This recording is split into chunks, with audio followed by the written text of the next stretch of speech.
All right, thanks, Justin. I appreciate it. All right, good morning, guys. Coach got in touch last night and asked if I could go at 9 a.m. And yeah, that's not a problem. I live literally a stone's throw from the school, and so it got me out of my house and into our conference room so we could kind of just sit here and talk a little bit about pass protection. Overall, this presentation, I kind of threw it together with some different things, and hopefully it'll all make sense as we go through it. Certainly, questions and answers are the best way to go. That's the great advantage of us being able to have chat rooms like this, and certainly stop me, or I'll stay as long as I can, or if you want to get on afterwards to talk Pass Pro or to talk any stuff with O-line, we can do that. I think that this is I'm an O-line guy. I've been an O-line guy for a long time, and as a fellow, fat kid, I think that this is kind of a key statement, that every pizza is a personal pizza if you believe in yourself. And I think that's just because belief is the biggest thing that I think a pass protector has to have. He has to believe in what he's doing, and he's got to have a plan and execute the plan at all costs. And I try to tell the guys that good pass blockers have an understanding of what he's going to do, and he doesn't change his plans unless it benefits him. So having a belief in what you're doing is really, really important. I also, we see this a lot. Pass protection is not passive. I love when coaches post that up on Twitter with somebody, murdering a guy late at the end and really letting them have the business, wearing out the defense. But, I kind of tell guys, don't be a sponge and just be a guy that absorbs the rusher. Be a brick wall. Time your strike, strain against it, push back against the defensive lineman. That it can be an aggressive thing, just like they perceive run blocking to be an aggressive thing. All right, so let's talk a little bit about pass pro mechanics. There's things that I try to tell the guys, and again, this is just based on, I'm finally at a point in my life at 50 years old, and I take pills in the morning that I don't want to take, and I've coached football for a decent amount of time, and I spent a lot of time around some really, really good offensive line coaches, and I've had access to some really good offensive line coaches. And these are things that, we've come up with over the years. Paul Alexander once told me, trust your eyes over anything as an offensive line coach. What you see is kind of what works, and look at elite pass protectors and offensive linemen and see what they do, and that should really drive kind of how you're teaching. But this was one thing that I've been always told the guys that if we're going to allow them to be in 2-point stances, that I don't want their hands to be weight bearing. So whenever in a 2-point stance, we place our hands lightly on our knees. And they're ready to strike. There should be zero weight there. Our weight should be kind of distributed in our feet and our hips. But your hands are light on your knees and ready to strike. So I thought that these were 3 pretty good pictures where guys are not leaning. They don't have their forearms or their elbows on there. They don't have the elbows flared out and the hands jammed down into their thigh boards. Lightly on the knee, ready to strike. The other thing is, I think most guys, if you're a little bit older, we're all brought up, to keep your eyes straight ahead, that we don't want to give away the play. And, if you're looking at the guy, he's going to know which way things are going. And I always thought that as a pass protector, who cares, especially on obvious downs, right? Look at the rush, turn your head and look at the rush, because, you're trying to spy a wide rusher, especially for tackles, right? You're trying to spy a rusher out of the corner of your eye. And, I think there's a lot to be gained by just turning your head and looking right at him and taking on the whole picture. You can see his hands, you can see his feet, you can see maybe pick up something on one of his intentions. But go ahead and look at the rusher. That's not going to kill you, and it's going to give the kid a better picture of what's going on at the start. Now, in terms of pass protection position, when I went to college, I came out of a wing T system where I was a wing T guard. So we did not drop back pass very much at all. And so I was learning how to kind of pass block for the first time. And I think coaches at that point, late 80s, we were really kind of learning. Those coaches were kind of really learning how to pass protect for the first time. And we were taught, you had more weight on your inside foot than your outside foot. So 70-30 or whatever that was. I don't believe that to be true at all. I think that your weight needs to be balanced when you get set, that your feet are balanced kind of 50-50. I worked for a great guy named Dick Maloney at the University of Chicago, and Dick had been an offensive line guy forever. He's now the defensive coordinator at Augustana. But, he used to say you got to keep a barbell in your hips, that the weight is right down the middle, and you keep a barbell in your hips. and that allows you to kind of move with efficiency. So I thought that 50-50 is a better indication of kind of where the weight should be. I tell guys, drag your tail. When I tell them we're getting into a drill, I say, hey, you're going to be low, then you want to play lower. And so, I'd say get your feet wide and then make them a little wider. We don't want to get tight and get high. We want to stay wide and low. The way I kind of taught them that is kind of, if they can keep their eyes below the defender's eyes, that will create leverage. So it's not so much, low pads or low this or low that. It's kind of like just lower your eyes. And the only way to lower their eyes really is to drop their tail. Hands are in front, yes, but they're relaxed and they're low. If you get into, and I got in my manual, my offensive line manual, all you have to do is Google offensive tackle and look for every picture of guys setting for pass, and not one of them has their hands up in front of them like this. With, hey, the thumbs are crossed and all that sort of stuff. It just isn't, it's not real. So I've told the guys, your hands are in front, they're relaxed and they're low. And even to some extent, we let them, I'll tell them your hands are staggered, where, my inside foot might be up, my inside hand might be up, my outside hand might be down. And just as they're setting, at no point do we tell guys to run with their arms just stuck on their sides. They're going to use their arms to kind of generate some power or generate some movement. So hands are in front, they're relaxed and they're low. And I don't want their hands to be more than a 90-degree bend. I think that the low hands part of it is really important. Protect your chest to be ready to strike. And that's just kind of like, being a little bit more condensed, that as you come in, that my hands are low and relaxed, but I'm still protecting my chest. A slight forward tilt. So I don't want the guys to be ramrod up and down like I was taught, like sitting in a chair and you got this really straight chair where your back is really straight. Well, what happens is if you're really straight and you get stuck and that defender's running into you, you're going to end up going backwards. Whereas if I have a little bit of a forward tilt, when I get hit, I kind of come to posture. And so I think having a slight forward tilt is important. And then quiet feet. I don't want them to be, they get into these things. You tell a kid to pass set on air, and man, he flops that kick step out, and bam, bam, bam, and it's loud. And the best pass protectors have nice, quiet feet. They move nice and easy. Their feet are close to the ground. Coach Scarnecchia with the Pats used to say, "Cut grass with your feet," and I always thought that was such a great analogy, that we want to keep our feet really close to the ground and just kind of move nice and efficiently on those things and not have loud feet. The next part about things is I talk about covering defenders in pass protection. And so this will get a little bit, I don't know if this is controversial, but, tackles, I agree. They set knee to crotch. They're a half man when they set on a rusher that's at the edge.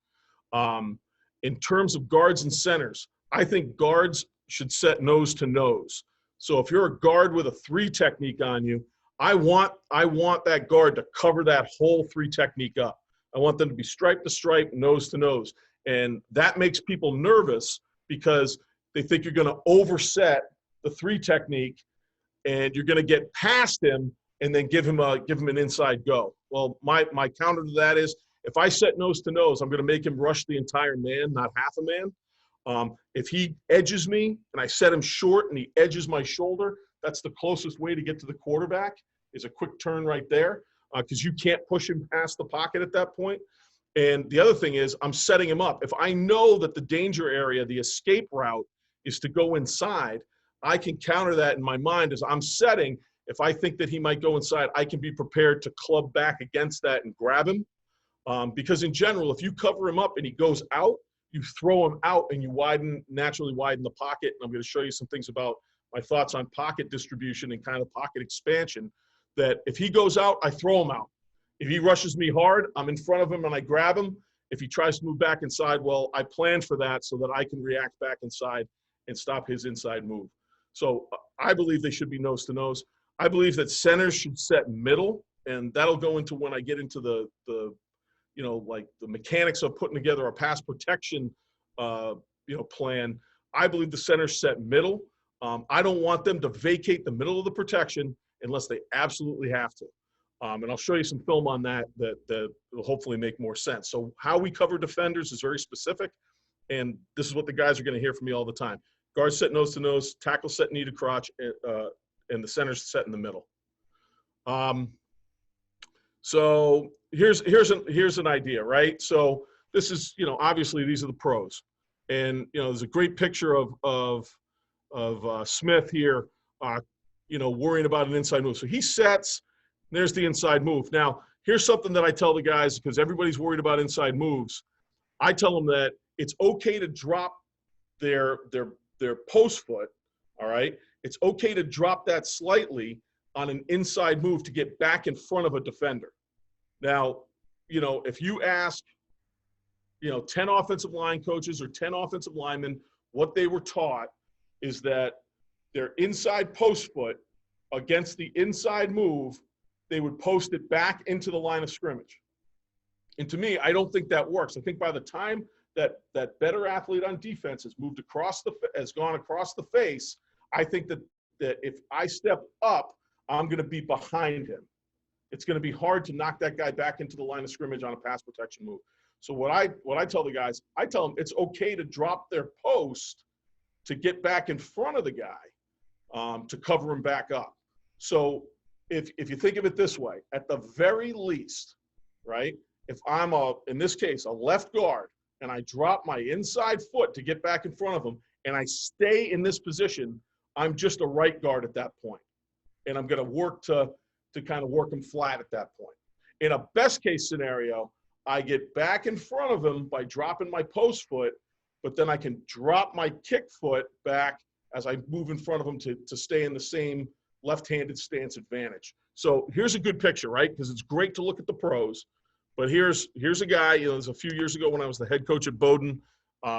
This is a kid that was just, I think, a freshman or a sophomore at this point. And I just want you to watch his feet and kind of how he counters this inside move.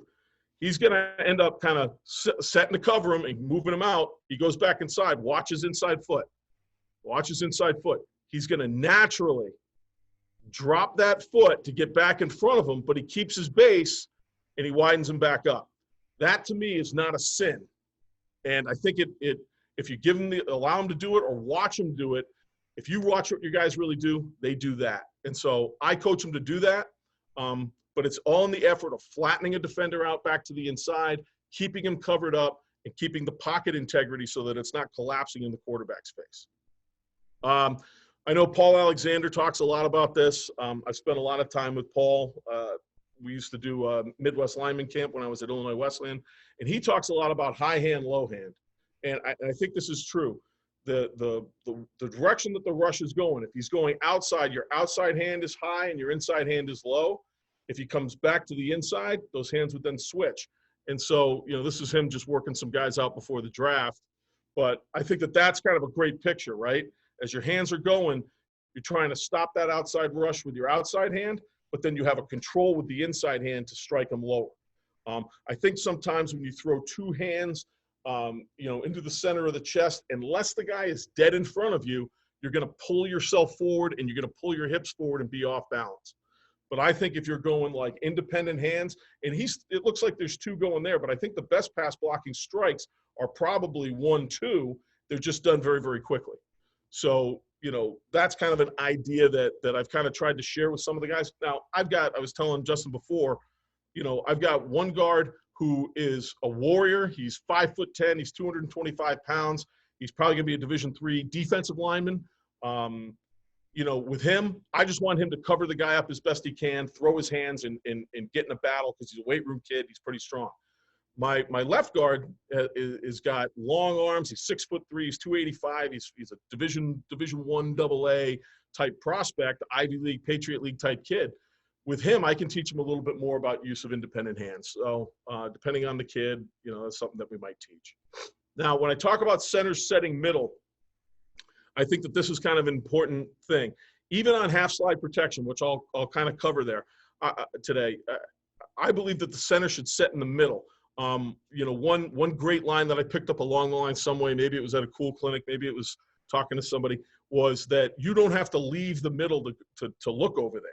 You don't have to slide over there. And what I found was when we were talking about slide protections, the minute that you said slide protection and that and that guy's gap was open, there was no rusher in it, he still would slide to an open gap. Well, if that gap is open, I promise you the gap on his backside is got somebody in it, and he was hanging his buddy out to dry.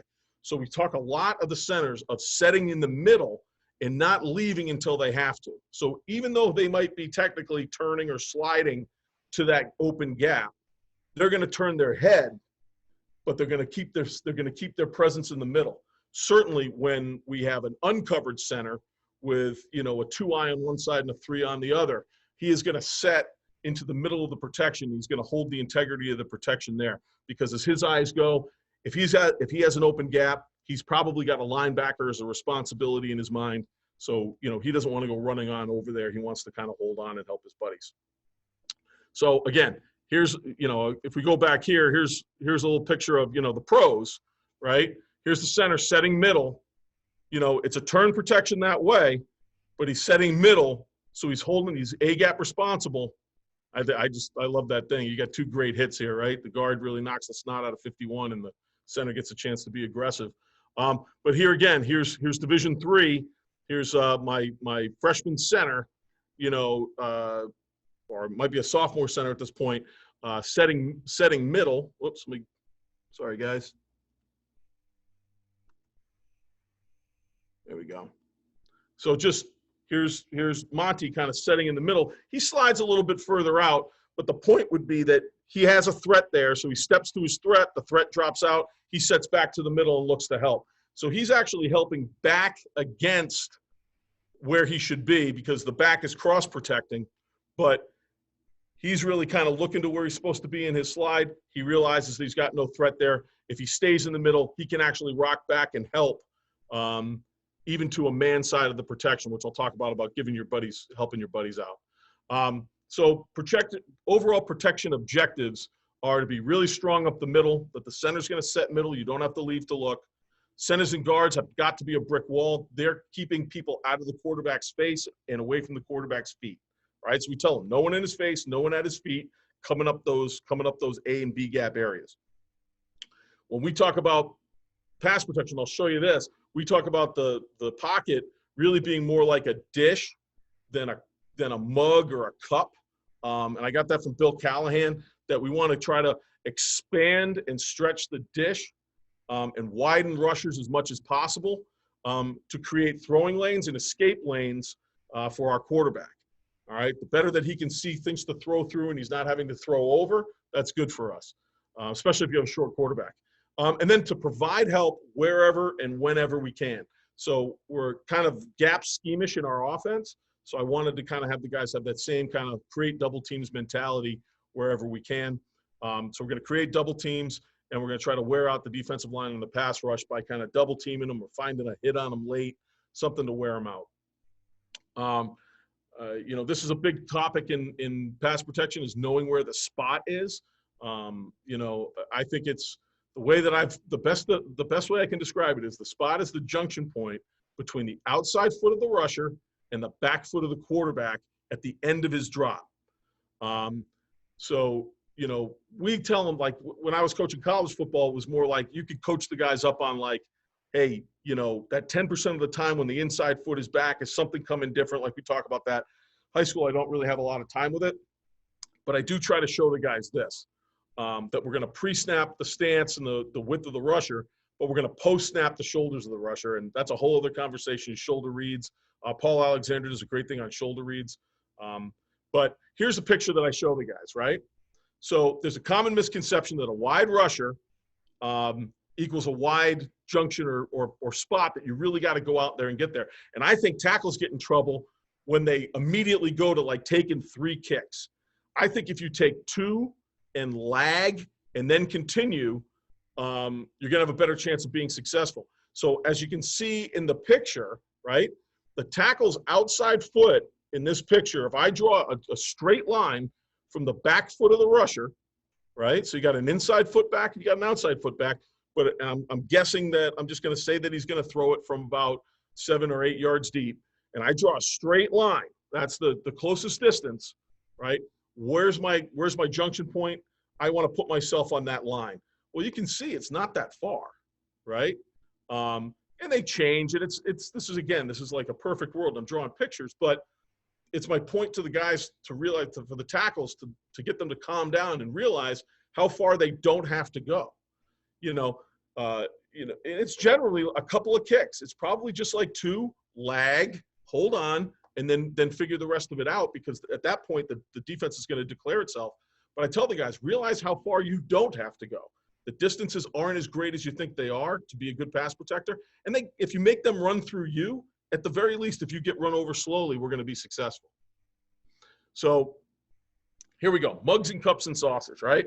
So, I remember listening to Roger French talk from BYU years ago about how, they were the first ones really doing those vertical sets out of the tackles. And he really believed that the pocket was a mug.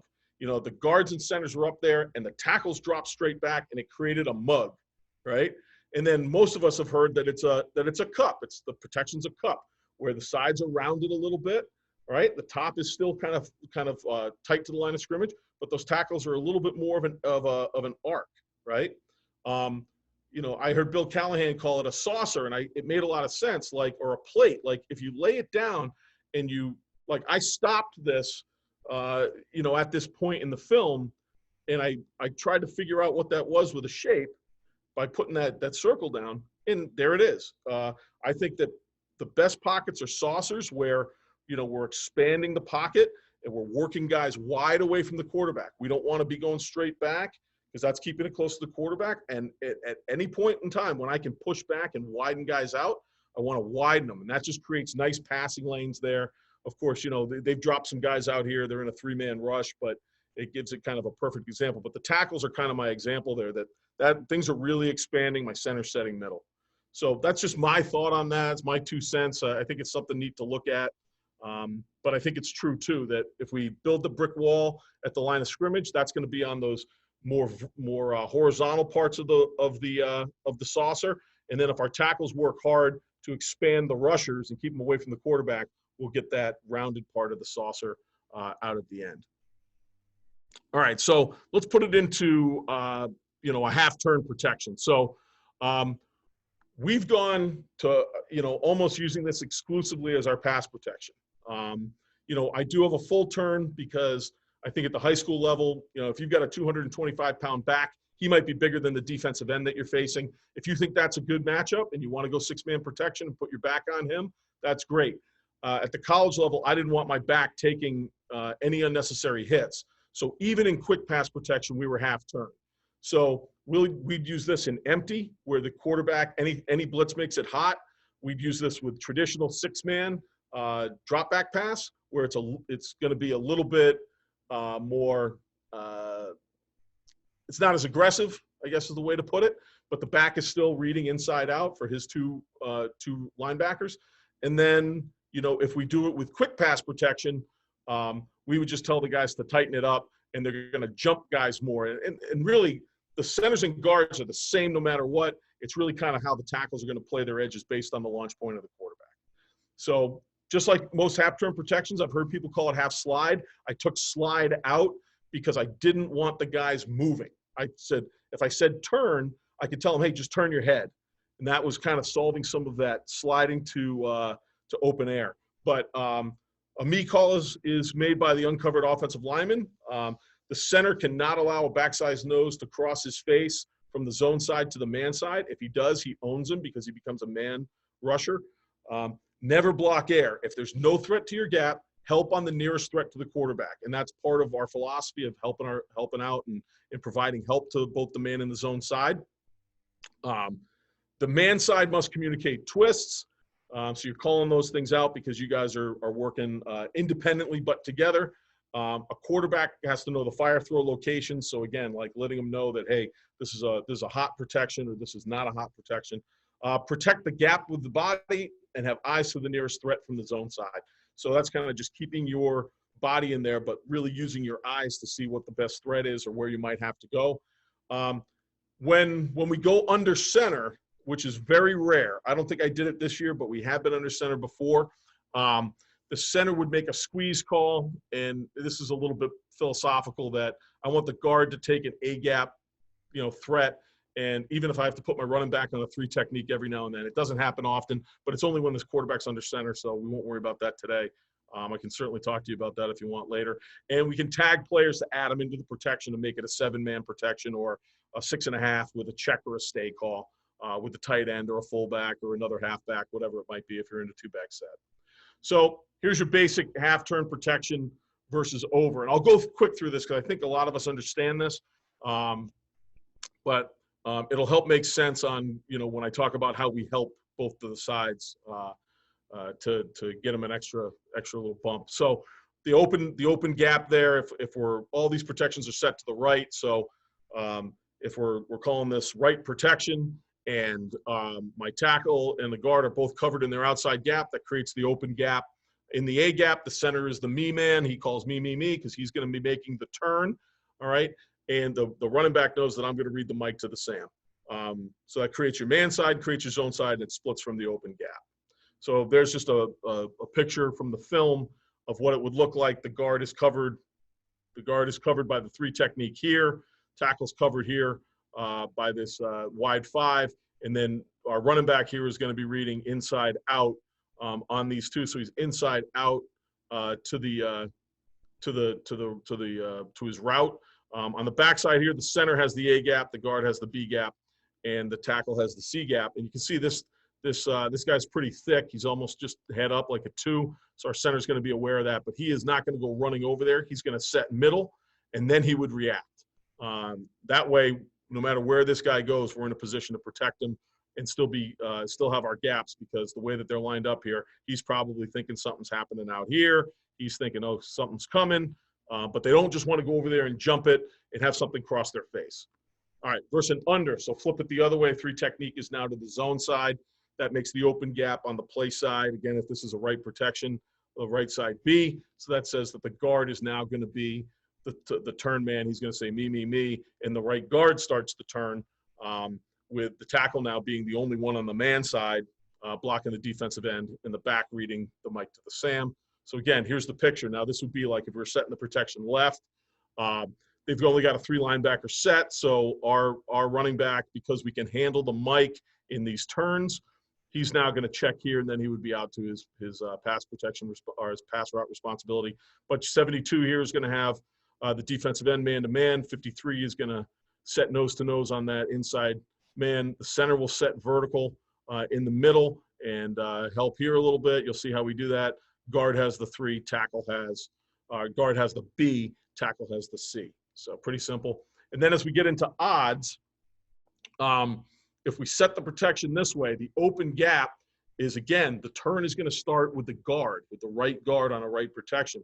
The tackle's got a little bit more of anxiety there because he's got a head-up technique, and there is a way that I teach the guys to deal with a head-up technique. Again, we can talk about that at another time or afterwards if you want to get in touch with me. But the tackle's going to set the end. That's man-to-man. The guard reads the mic to the Sam. We turn it back from there.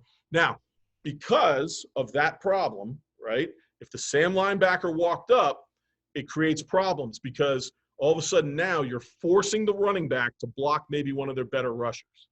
All right, so when we would play Trinity College, all right, my alma mater, they run the great defensive football team. Their defensive coordinator is really good. Their head coach is a defensive guy that I played with. They're going to try to force you into mismatches. And so that Sam linebacker walks up, and he's a dude, and they're good enough to play man coverage on you, and they can send as many guys as they want. They're going to force your running back to block that outside linebacker. Well, we wanted to have a solution to that.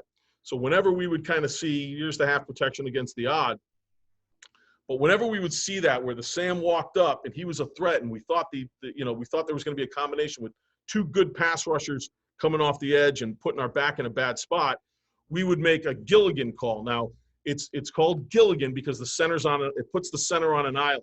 So again, you got to pick your poison at some point, right? Is your center nose guard a better matchup than that outside rush linebacker and your running back? To me, that was always kind of a yes, because my center works on it every day, and the running back's doing a lot of different stuff. So we would create this Gilligan call. So the tackle would see it, and he would communicate to the guard down the line, and he'd call Gilligan, or call it Hawaii, or call it Puerto Rico, whatever. Any island kind of theme was our thing, you know. And the tackle then just kicks out there, and we treat it like a 3 and a 5. But now the running back is going to look to the inside, and he's going to read Mike to Will. Now, before you worry too much that the center's totally on an island, the running back is also taught if the center needs help, you help the center. So it's kind of like one of those things where if the Mike and the Will dropped out and the center's struggling, he's at least got the running back putting his eyes that direction, that if he sees a big flash of opposite color, he's going to stick his face on it or his hands on it and help the center. So it's a little bit of a different thing. It's kind of like the turn starts with the backside guard. It's a little weird, but it saved our bacon a bunch of times, and it was a really good thing to look. So that's like in the game, we would be making that Gilligan call. And this really had roots way back in like 2010. We were playing Cortland State in the NCAA playoffs when I was at Endicott, and we actually created this protection because they were such good edge rushers, and I felt my center was going to be able to do a good job against the nose guard, and it worked out really well for us. So it's just something that we've carried over. It's a silly call. A lot of the guys don't even know who Gilligan is, so you might have to come up with something different. Now, as we kind of go into the next part of it, right, some philosophy and you know what I think about setting and all that other stuff, the bottom line is that good defenses are going to find your weak link. So here's a picture of Alabama, Georgia from a few years ago, and you can see, you know, they got 5 linemen to protect. They got an extra running back in there, but the defensive line has covered every gap. They've covered every guy in the rush, and they're going to say, okay, we're going to go 5 for 5. Someone's going to get beat one-on-one, and that's how we're going to get to the quarterback. And that defenses do it all the time, not just Alabama, but good defenses will find a way to make this happen on you. And so you have to have an answer for it. So we tried to say, how can we provide help to our teammates on the zone and the man side of a 6-man protection when they're going to bring heat, and maybe even when they're not going to bring heat. It's just to combat better pass rushers than your pass protectors. So the first thing we tell them is to provide help to the zone side of the protection. We teach the guys to settle. So this is the same idea as the center setting middle and not leaving his area, especially if he's got a threat on the backside where his partner's having to block.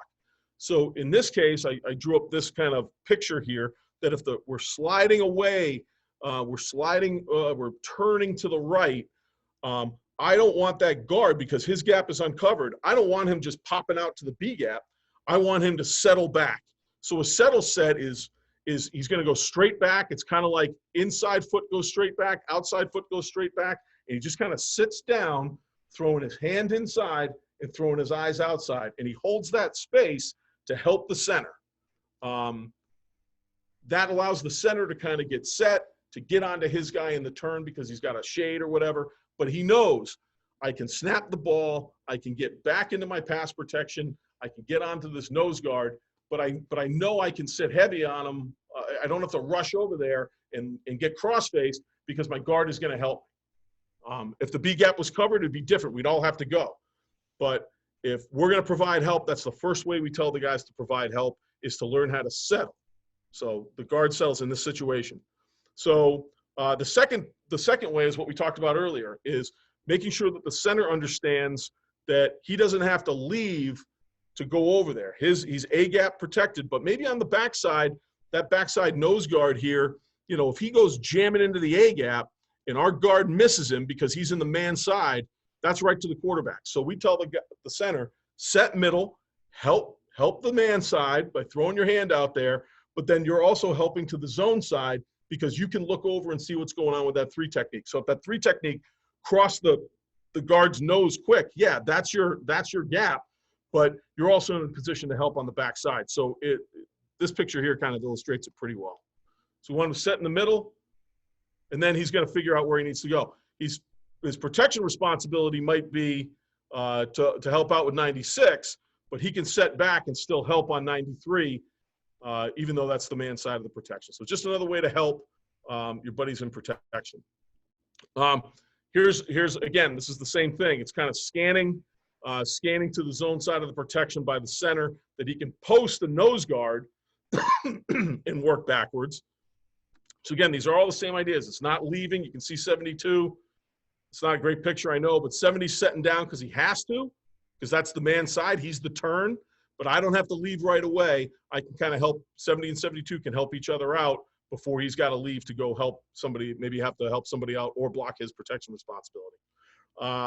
Again, this is a lot of the same stuff, right? It's just proof that this is kind of what I think should happen. You can see the center here is getting set. He's responsible for his A gap to his right. Left guard's jumping there. Center kind of throws his hand out there. He's still staying on his midline, and he can leave when it's appropriate. So if his buddy needs help with that 3 technique, is rocking back across his face, or he's just kind of getting worked a little bit, that center can run over there late and help him out. When we talk about that, I always say settle, scan, stay connected. Settle, scan, stay connected. So this is a great picture. Eyes are outside, hand is inside, staying in a position to the quarterback to protect him and to keep people away from his face and his feet. Again, I'll show it to you like Division III, right? Freshman guard, first time center. Let's watch. I think this is the center here.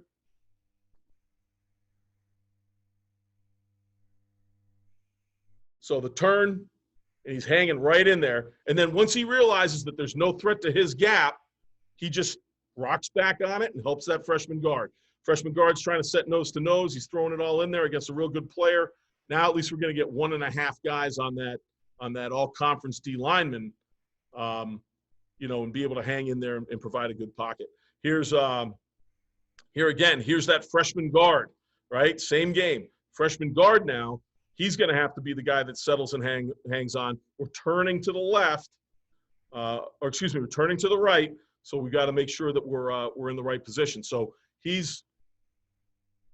we go. So as they're turning back, you can see he's responsible for his B gap, but he's got his hand out there. He just settles, and his eye should really kind of stay out there because you can see late the guy twists on our tackle.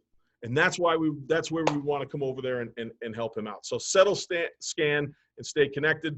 I got a bunch of clips of it. I mean, this is just all the same stuff, right? It's just I use it to show the guys that that's kind of what we want.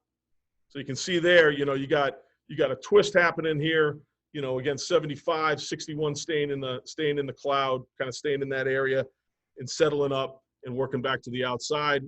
Here's a good one. The center's completely uncovered. So he sets back, and then he's going to go wear that guy out. And I do have some clips of our guys doing this. Let them go be aggressive. Go wear those defensive linemen out. Here's some guards. No threat to the B gap. No reason to leave. So he's just going to settle back and hang in there. So he's not looking at 59. He's got his eyes out there to help the tackle because he needs more help. But he's also going to help his center by just settling back, holding his area, and then go when you need to go.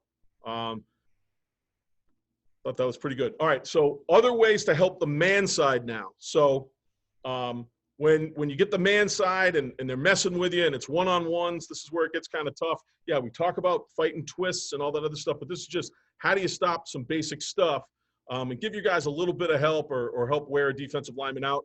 I didn't have our film on this because it was back when we played Hobart probably years ago. They had a kid that led Division III in sacks, and we had to find every way to hit this guy to help our tackle. And so that's kind of where it was born out of. And then I did a lot of research, and I found some better film to teach the guys. So here's some things. So the first is when you're working just with the lineman, and you've got a great outside rusher. So you got a guy that's really fast and scaring the hell out of your tackle. We would make a slug call. So this is the defined way to do this. Great outside rusher, no threat to the B gap. The tackle and the guard in the center can slug that side. And what that means is that we're going to take away that outside rush by having the tackle set nose to nose. Now, normally that's a no-no, but when we call slug, I'm sorry, this would be in a turn side. This would be in the zone side. That the tackle knows I'm going to set nose to nose on this guy and take away that speed rush. So he's going to have to rush all the way through me. I'm going to get so far out there that he can't speed rush me. Well, coach, that means that he's going to go back inside. Probably, right? So in that case, we would tell the guard on a slug, you settle and just hold on. If any color shows, you go blow it up. Okay, and then the center knows I'm still going to get help from my guard, but he may have to leave, so I might have to get on this guy a little bit. So it's a more aggressive pass set. It's a good way to handle a speed rusher when you're not as fast up front, which is most of the time, right? So this would be a picture of what I think a great opportunity to slug would be, right? That you got a wide rush out here. The guard does not have a responsibility in his B gap. He can settle. And we're turning this way so you could get out there and get him. And then here's in the game, right? So this would be Mississippi State or Mississippi executing this against a speed rush from LSU. So you'll watch the tackle. He's going to get wider than he wants to. Like normally he'd be knee to crotch, but with the slug call, he goes nose to nose to take away the speed. When 46 comes inside, he's going to settle and hang on here with the center, but the center also knows that when he goes, I got to push. But when he's going to have a chance to get out here and knock a guy down. So this is a great picture of the slug. Sets wide, slug goes inside, guard can come out there and mash him. All right, so it's a little tool to take away a speed rusher. If you get a 3 and a 5 out there, well, we can't do the slug, right? But you can do that against that look. When you're going to get on the man side of the protection, so that's how to help on the zone side. Now, how to help on a man side, we talk about chips and nudges. So a chip to me, so I define chip a little different. A chip to me is an inside-out help from the running back. All right, so a chip would happen on the inside. A nudge is an outside-in help from a wide receiver, a tight end, a wing back, something like that. Nudges, we can use them front side or back side, but generally because it's on the man side, it's the running back's responsibility on a chip. So most people would call a chip, well, the running back sets, the tackle sets, the running back hits him on the outside. And I never liked it because the tackle is got a hard job. And, you know, I found more often than not, the tackle would set, he'd have his guy, the running back hits him and knocks him off the block. And it's a disadvantage to the tackle. The tackle doesn't know where it's coming. We use chip as a kind of an oh shit block, right? The 3 technique moved across the guard's face too fast. The running back's there to help him. The only way the running back just stays on it is if he's got to block the guy. He's totally smoked, right? Big defensive lineman comes inside, beats my guard. I'm going to help him. But in general, let's say the guard only needs a little bit of help. We just want him to chip him back onto the guard to the outside, and then he continues off into his route. The nudge generally comes from the outside in as a kill shot. We used that one a lot against that kid from Hobart, and it was pretty good. So here's a chip, right? So this is the Cowboys, right? So he's making sure the linebackers drop, and then he's going to kind of work through the open gap to get to this route. But he's looking to help anybody in his area here. Generally, it's the guard, right? So watch 21. He steps. He's cross protecting here. I'm sorry. So 21's coming across. Guard goes in there. He puts him back onto 70, right? Slide over, chip. And then if the rest of this clip continued, right, he actually releases in as the drop down and gets the ball. Here it is, us using the chip in that same game against Tufts. So you can see 26 steps up, the tackle's beat, he's got to take the guy on. So he's reading those things to his side, then he reads the open gap to his side to see if there's a threat. There was, he takes it on. That to me is a chip.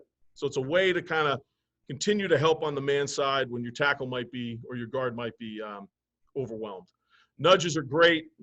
These are just fun clips of when we talk about nudge, we either tell them we can put it as part of the protection and tell them that it's it's right nudge or rip nudge, and we want the guy to want the wing to nudge him there. Or we might just have these guys sometimes work this out between themselves to give a little bit of help. It has to coordinate a little bit with your passing game. Sometimes we use it on like a check protection, they would nudge. But basically it's the wing back here is going to knock the snot out of the defensive lineman. The tackle is going to set back and get away from the defensive lineman, let him get nudged, and then he can take him over. So let's see here. Boom, he hits him there. So you see, tackle sets back. There's the nudge. He can finish him off. Right, so it's a kill shot. It's a cheap shot, but it's good stuff. Right. All right. So here's Graham doing it. Right. Stand up, get into any formation you want, motion him in. But here, good wide rusher, tackles at a disadvantage. Let's say, Well, watch here, sets, bang, and he continues on to his crossing route. So we try to build it into the routes sometimes, so like a bang flat, or you can hit him and continue on a shallow cross or a mesh. But that's the way to kind of help on the man side, is you're giving him give him the business there. And then I just found this one recently from this past season. Here's LSU using it to help their left tackle, bang, and then he's out into the route. So, it's just ways to help the guys out without having to completely restructure protections, but to slow guys down, to identify the top defenders that you're having to play against, and then provide help against those guys with just a couple of little tools that don't require you to dramatically change anything that you're really doing. So that's kind of what I put together this morning. I think I'm on time here. Is there any questions, Justin? Anybody want to go further on stuff? Or yeah, guys, feel free to drop some questions in the chat. Opened up before. I think dudes were kind of just taking all the information in, but I'm sure some questions will come in. They're drinking coffee. Drinking coffee. Yeah. Coach, while they're doing that, can you throw up your contact information again? Yeah. For sure. Best drills. Everybody read that with the flames. There you go. It's I'm good through Twitter, so at Coach JB Wells at Twitter. That's an easy way to get in touch with me. Or Wyvern, WYVERN football at Gmail. I just set that up for the clinic season so that I didn't want to miss it amidst all the crazy emails that we get at the school. So, a question came in regards to, in your opinion, the best drills to practice pass pro technique. Yeah, I think the best drills to do with guys. I think there's 3 drills that I really like to do, and they all involve kind of when you're beat, right? Now, defensive linemen are generally not super imaginative, right? They've all got a pass rush move in their mind, and when that goes away, they usually go to a bull rush. So I think you have to be good against the bull rush. And you can build one of these on your own. I know you can buy them. Get some PVC pipe and build something where you got 2 outside handles and 2 inside handles with some T pieces and some 90-degree elbows. And we work a lot, or you can do it with a broomstick or a lacrosse stick. We do a lot of push-pull of the offensive lineman really having to sit down and engage his core, keep a wide base, keep a low base, and get pulled and feel that pull and walk up into it and feel that push and hop back to counter it. I think you get a lot of push-pull in a football game, and I think that's a drill that's kind of like a non-negotiable for me to teach pass protection. Mirror drills are great and all that other stuff, but I always try to tell the guys, what do you do when you feel like you're beat? And the 2 ways that guys feel that they're beat is when the rusher gets kind of even with him on the outside, or the rusher gets kind of head up to inside and is beating him inside. So what I'll do is I'll do what I call it, we're just putting them at a disadvantage. It's an offside rush drill. So it's kind of teaching the guys to understand that when that guy is working up the field, we've got to take one more kick, and we got a bear palm, and I can show you that. I can show you that kind of working. But we work that drill where the guy gets already set up, he's already beat, and then he works on what to do, when he's beat. I think that gives them a confidence that if they're a little late out of their stance, or that kid's a little faster than them, that they have an answer to the speed rush. And then I'll set them up the same way, kind of putting the guy head up on him, having him already kind of pre-kicked, or even having the guy on his inside number, and then telling him to rush to the inside, and teaching the guys to how to drop that inside post, get back in front of him, and lift him. And so let me see here. Let me go back to my other. If we got time, Justin, I don't know if we got time. I'll just show that out of the manual. This would be, I'll search it up so we can make it easy here.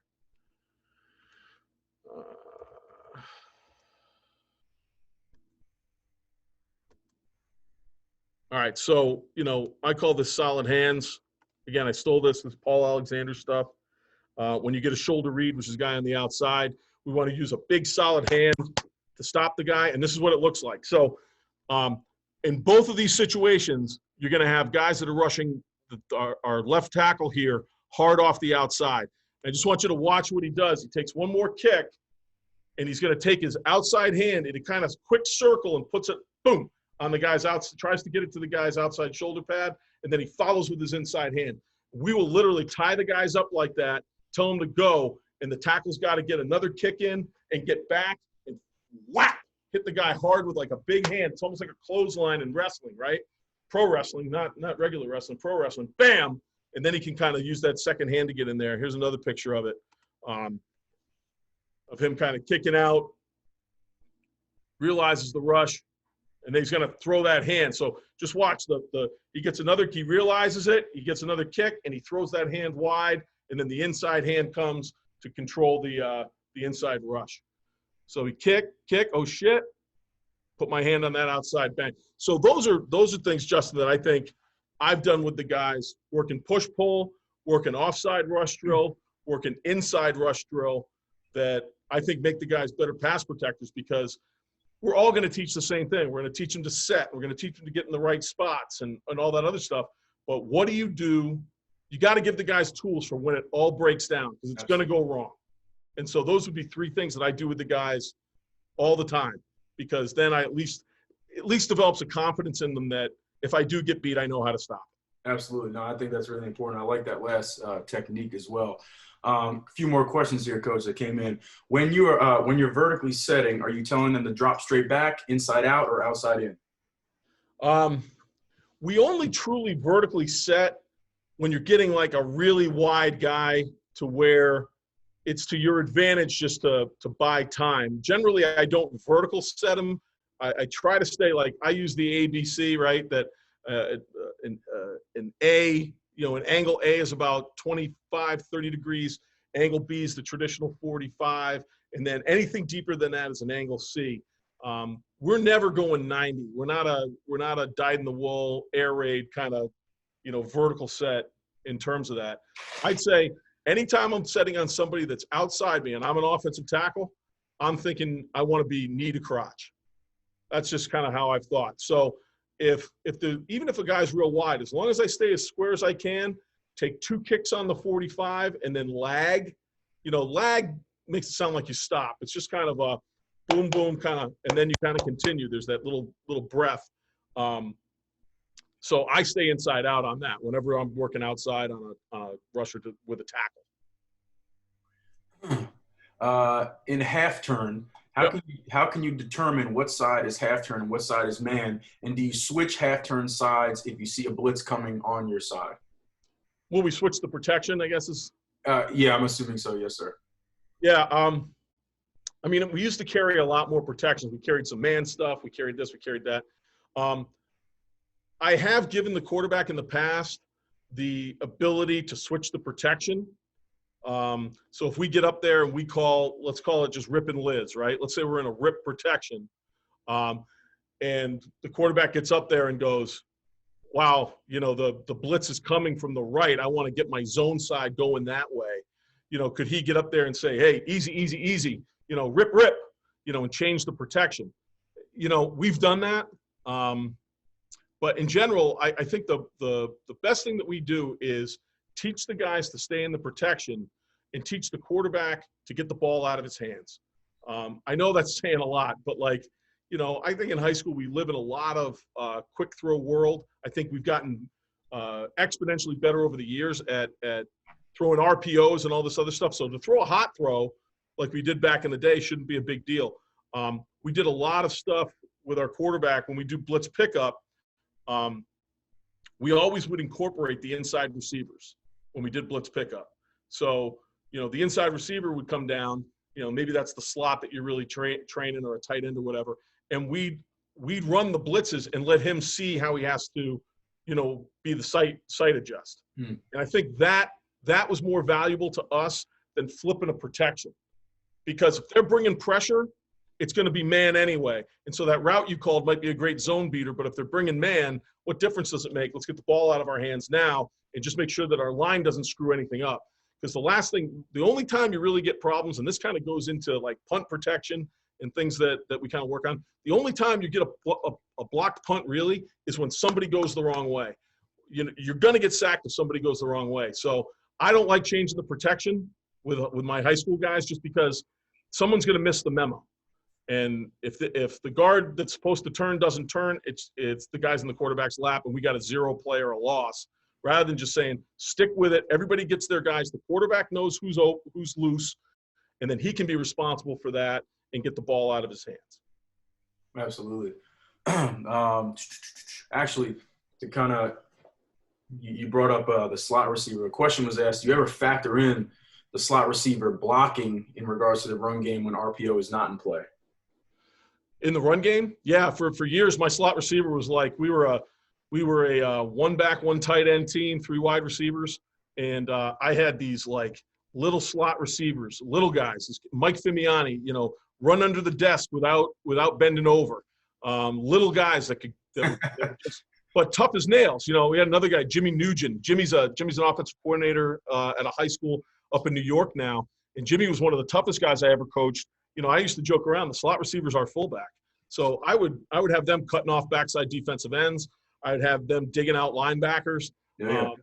They probably wish they were playing now where we're like saying, geez, can my slot really dig out that linebacker? Maybe we should just read that guy, which is kind of what we do now. Yeah. I think if you're going to have that guy involved, he's got to be either a super tough guy or a bigger kid, to be honest, to get them involved when you're going to have them block. Yeah. I'll be honest. I love the guys blocking, and when our coach got to our school, man, his offense required, especially in the run game, a lot of times the slot was bubbling or doing something like that. And me personally, I just want him to go get somebody. So we definitely do that over at our school for sure. Here's another question, Coach. How do you set the center versus two eyes? Two eyes, yeah. Well, I think the two eyes is different in the sense that he's gonna definitely have an A-gap rusher his side, right? So let's say if you drew it up, and we all picture this in our minds, we've got a center and two eyes, protection is set to the right, so the center would be responsible for the left A-gap. Well, what I would tell the center is, and I tell centers this anyway a little bit, is I would have the center set. I say get on the same line as your guards. So anytime the center sets, he does not set flat. He's got to set back and then, right? Back and then go to your protection. So even with two eyes, I would tell the center to snap, get back, and then move to his protection. Remember, if we're doing that, you're going to get, if you have two eyes, that means that those B gaps are probably open or they're being covered by like 30 linebackers. Well, that guard then knows my gap's open. The center's got two eyes. The center's got a 2-eye. I'm turning to the B. He's got a tough job getting over to the A. I'm going to make sure that I settle quickly and I jam that 2-eye with my inside hand so the center can snap, get back, and get over. So remember, that goes in my whole philosophy of like, how can we help each other and we don't just bail out? I only think the two eyes is a problem when the guard just bails out. If the guard just leaves you hanging out there, especially if you're a center and you got to go to your right and you're a right-handed center and you got a 2-eye, you're on the ball. See, the centers are on the ball, so they're always screwed. They've got to get back on their line with the guards and then move, in my opinion. Mm. So I would still set them back and then over, back and then over. And I haven't had a problem with it. When you get in the game, they go a little caveman and they maybe will set on an angle. But it's not the worst thing in the world if they know. They're talking to their guard. Like the guard, he's telling the guard, hey, settle. And the guard's going to go ahead and go, hey, I can't leave. That's open. I can't leave my buddy by himself. I'm going to jam this guy before I go do my thing. And that's all it takes to help the center get over there. I'm more worried about cross faces than I am against A-gap charges. Right. It was just asked about the presentation, if it's possible to get a copy or something similar. Yeah, just hit me up on Twitter. I'll send you something from that. That's I don't mind doing that. I generally don't give out the whole manual. Yeah.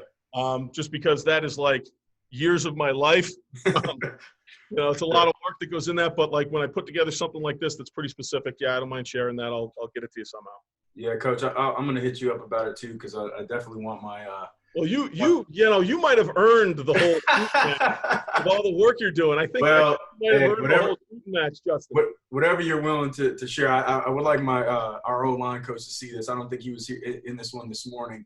Yeah, we can also set something up with him, Justin, that if he we could do that. One, that's fine. Yeah, I texted him to make sure he checks this presentation out when he goes on the drive. But does anybody else have any questions for Coach? Obviously, his contact information is there, guys. If you have anything that comes up to you later, or just want to chop it up and talk some ball with him at a later time, like I said, his Twitter's there, active on Twitter, and obviously his email is there as well. But want to thank all the coaches who checked in this morning, man. I know it's early for some of y'all, man, but appreciate you guys spending the time. And, of course, a big shout-out to Coach Wells. Like you said, man, I kind of hit him up last minute, man, and he came through.